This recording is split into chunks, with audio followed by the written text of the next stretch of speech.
What's going on, YouTubers, gamers and hobbyists? Welcome to this tutorial on how I made my beholder, my homemade beholder, which as you can see I've got two that I homemade, with one I kind of bought, which is actually an eye monster, but as you can see I feel it's a little small. I feel it's a little on the small side, I suppose, but there you go. These are balls from a ball pool that you can buy for the refilling of ball pools, and that's the ball we'll need. So, items we need are one's aforementioned ball, a Sharpie or other pen, steel rule or ruler, a sharp knife to cut with, some cutters, old ones preferably, an old cereal box or similar, a drill,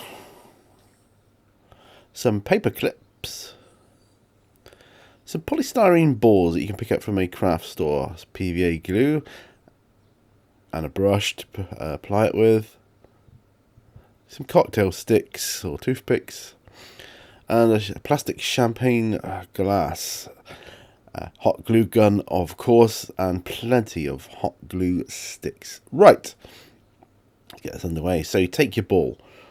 Right, draw a circle around the top of it, like a smaller circle within a circle if you look at it. And then cut that circle in half with the line. Dissect it, I should say. Right, now you take your knife, being very careful of course. Now you cut out one half of this circle. This is going to form the mouth, so very carefully ease it in and just cut around until you've cut out one half of the circle. Okay.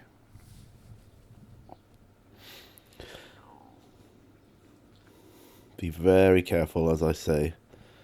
These things are liable to slip, as you well know. So I was mindful to kind of do this as carefully as I could. And cutting into the middle of that middle line. And I do a little bit of a sawing action. These balls are quite thin, plastic-wise, so you'll need to be careful later on when we use the hot glue gun, as you will find out. Okay, so you cut that off. Right, and then you've got this kind of, I don't know, Pac-Man thing going on there with the mouth. So it looks more like an open mouth, but we need the bottom jaw to be a bit more protruding. Now this is where our handy dandy cardboard comes in from an old cereal box or similar, as I say. You don't need much of it, I will say that. So just cut off a piece to make it easier to work with. We just need one little strip, that's all we need. Okay, so get rid of the rest of it. Now, take my steel rule, and this is the thickness of the strip I use. So I just draw a couple of lines down, and then I cut that out. Don't have to be exact, it's not an exact science. You know, maybe an inch wide.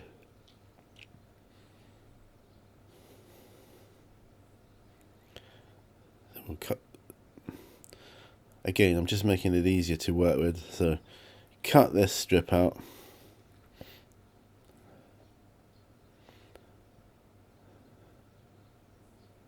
And you really don't need that much of it. I was just looking there to see how wide it actually was there. It's about an inch,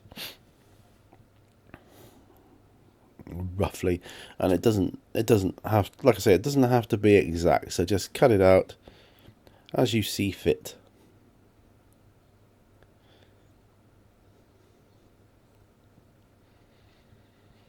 Try to get the majority of this in real time so you get more of a feel of how it actually is.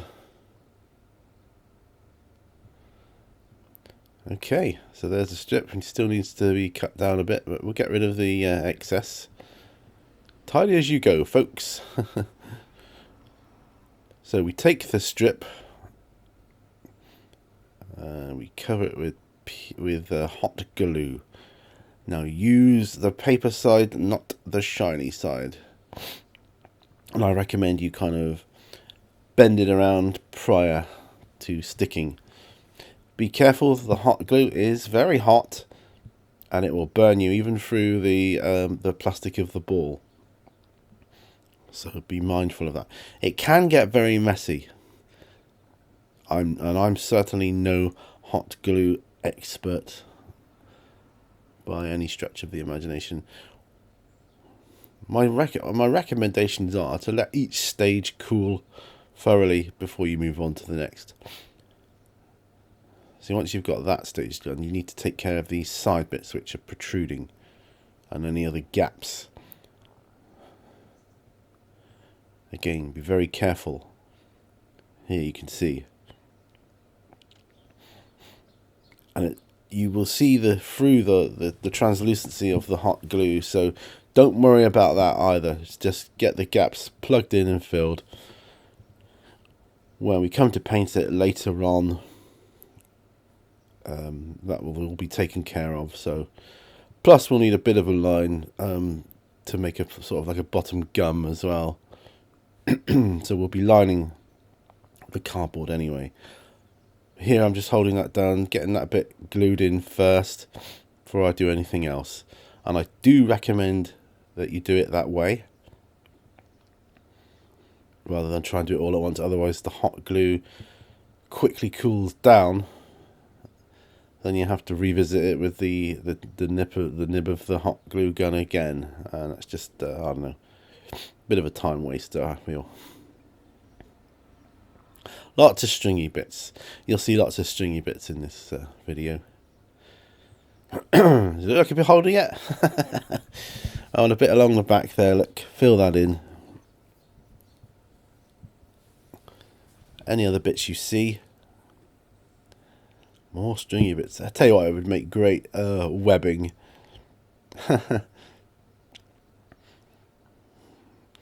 Don't worry, we take care of all these bits later on.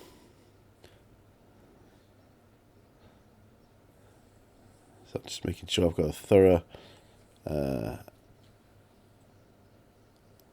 example of waiting for it to dry before I move on.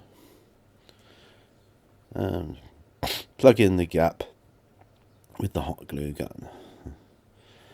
We'll be texturing it later anyways with the hot glue, so don't worry about that. You don't really have to worry about any inconsistencies really at all. Then we just wait for that stage to dry.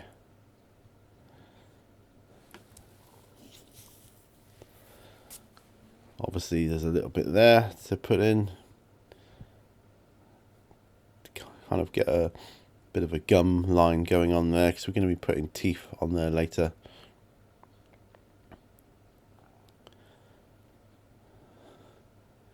Okay, I've drawn a circle on the top with my Sharpie, and then a kind of a dip in the middle, as you can see there. This is going to form his main eye. The dip in the middle kind of represents him furrowing his brow, like he's a bit angry. Because you don't have to do it that way, you can do it any way you want, but that's kind of the look I like. I probably will make other ones with a different expression. Right, plenty of hot glue sticks. Don't worry, you don't need that many, but you do need a fair few. Okay, time for the hot glue. And the first thing I do is I go around the outline of the eyeball, or his main eyeball itself, with hot glue to form like a lip or a ridge. Okay.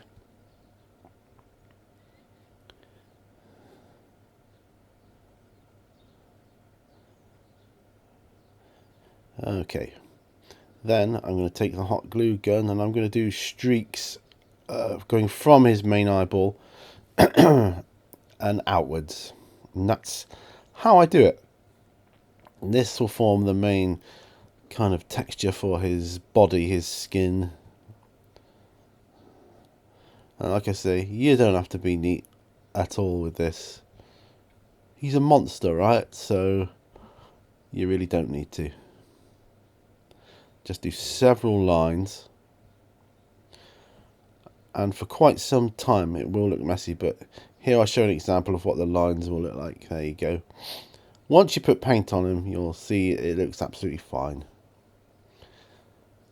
Just do more lines and across that lower jaw as well. I haven't perfected that lower jaw bit yet, but I'm sure you can adapt it. And you see I ran out of hot glue sticks quite quickly, so need to keep going with that.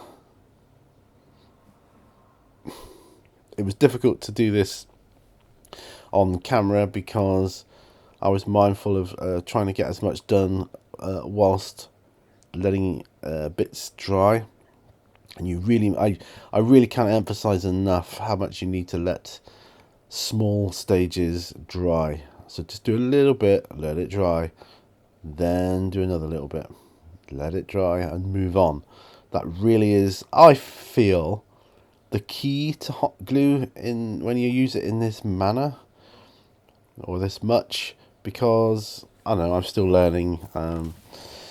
Like I say, I'm not a hot glue expert, but I feel I'm learning in that respect. And there you can see a few more streaks of hot glue across the surface of his main body. And it gives you that ridged effect, which I feel looks pretty good.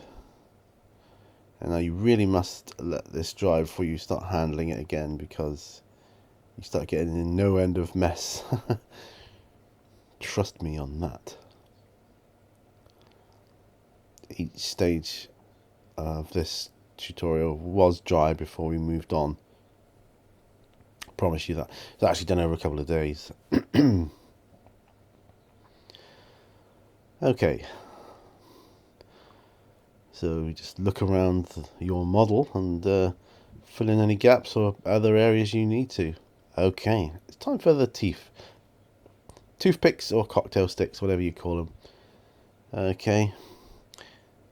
Back with the hot glue. Now it can be a little finicky, a little tricky with this one, but first of all, you're going to need to cut down some of these cocktail sticks to whatever length you like his teeth to be, or you want them to be. I'm wanting mine to be a little bit shorter on this one than I did my other two. Not because I didn't like the look of the other two, I just wanted to go something different. To do slightly different look if I can. So just cut off a few of those. I recommend cutting off all the ones you need really before you start, because it just makes each stage that much smoother to get through. Okay, then you get your hot glue and glue a little bit at a time around his gum. Don't do the whole thing, it will dry, believe me, too quickly. Just do a little bit and put one or two on. You either hold it with your cutters or your fingers, depends how dexterous you are. I kind of use a combination of both. When you're happy and it's dried, do another bit.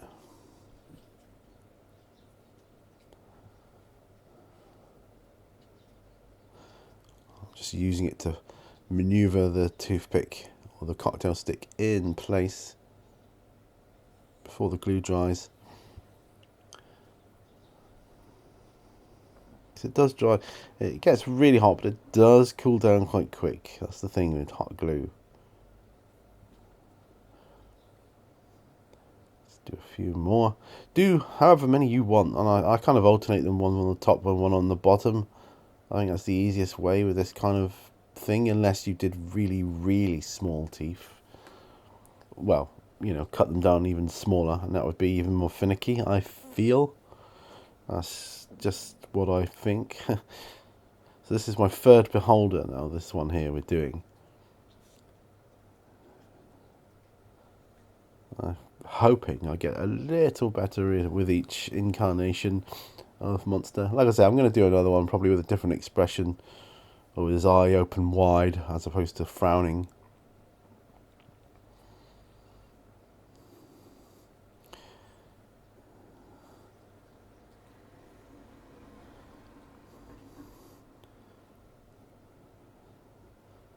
Just getting rid of all the excess hot glue there. Trust me, you want to clean as you go, definitely, on this stage. gets everywhere. It really does. I'm just cutting down a couple more to be a bit shorter to fit in with where I want it to go. And there we are. That's the kind of teeth I'm going to have on him. Any stringy bits that hang down I don't like, I will get rid of. Although I actually added them to my other models, so I kind of like that effect. Kind of looks like drool. Right, on to his other eyeballs now. He has 10 eyeballs on his body. This is where we need our polystyrene balls. I picked these up from a craft store. Very cheap, about £1 I think, for a big bag of different size polystyrene balls.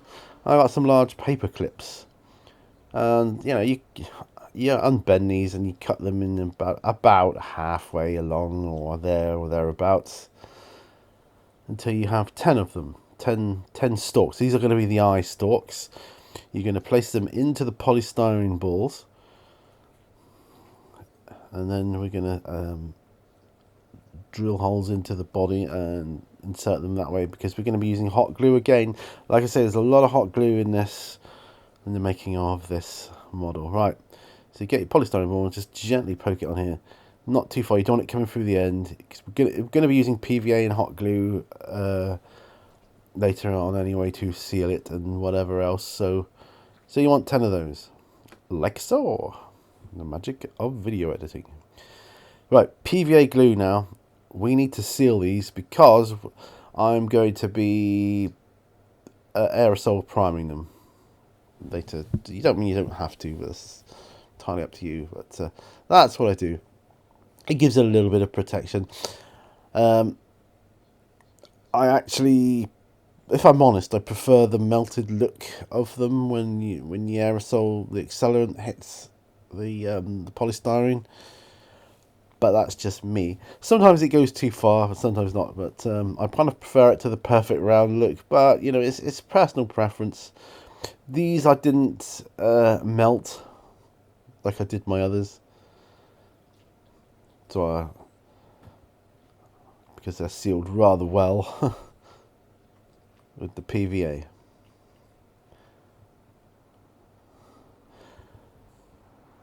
So just do these. Obviously speeding this up because you don't want to see me do this in real time. How boring would that be? Right. And then just let them dry. I think I let them dry overnight. I can't remember, but I think so. Okay, so now it comes time to put them into the body.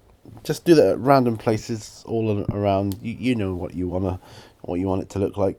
Now I took a drill. This first drill was too small, as it turned out, so I went for the next size up in the end.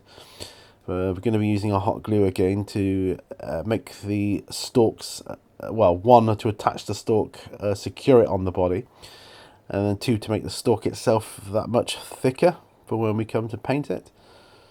So as you can see there, I thought it's not going in too well, so bigger drill, pin vise, whatever you call them. It's literally my next size up. You just want to pop it in until it goes in a little way. There we are. Then we get our hot glue, and at the bottom we make sure we've got a good seal and all the way up to the eyeball itself, or the polystyrene ball. And when that dries, that'll be a nice thick eye stalk. Yes, you can see through it now, but you won't when it's painted, trust me. So you just need to do that for all the others then, like so. Okay, he's starting to look like a beholder now, I think, even at this early stage. Okay. Plastic champagne flutes. Now I had to get some more because I inadvertently broke another one. You just cut it down on the stem, because this is going to form my stand for the beholder, which I won't apply until I've painted it. So just attach it there. Once he's painted, I will be gluing him onto said stand, and that will be my next beholder.